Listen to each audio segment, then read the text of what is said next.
अकोल्याच्या पातूर तालुक्यामधील शिरला गावामधील मामा भाच्याची जोडी आज संपूर्ण जिल्ह्यासाठी प्रेरणादायी ठरलेली आहे।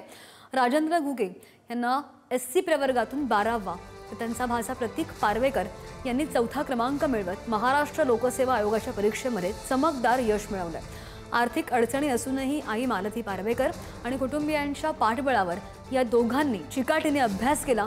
एकाच डब्यामध्ये अन्न वाटून खाणारे हे मामा भाचे आज राज्य शासनाचे अधिकारी बनलेले आहेत। ते जिद्द आणि सातत्य ठेवलं तर कुणालाही यश मिळू शकतं असं सांगत या तरुणांना प्रेरणादायी त्यांनी संदेश सुद्धा दिलेला आहे।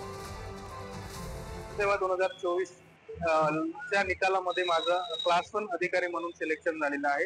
एससी प्रवर्गामधून माझी 4थी रँक आलेली आहे। 2021 पासून मी या परीक्षेची तयारी करत होतो आणि आज मला या परीक्षेमध्ये यश प्राप्त झालेले आहे। माझ्या या यशामध्ये माझ्या परिवाराचा खूप मोठा वाटा आहे।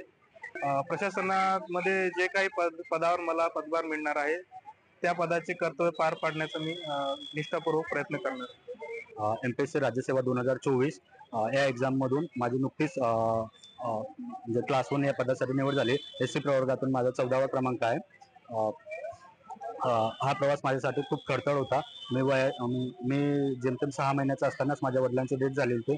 तेव्हापासून सर्व घरांची जबाबदारी आईवरच होती आणि हा प्रवास कितीही खडतर असला तरी पण बाबासाहेबांची प्रेरणा माझ्यासाठी खूप प्रेरणादायक होती आणि त्या प्रेरणेमुळेच मी आज इथपर्यंत पोहोचलेलो।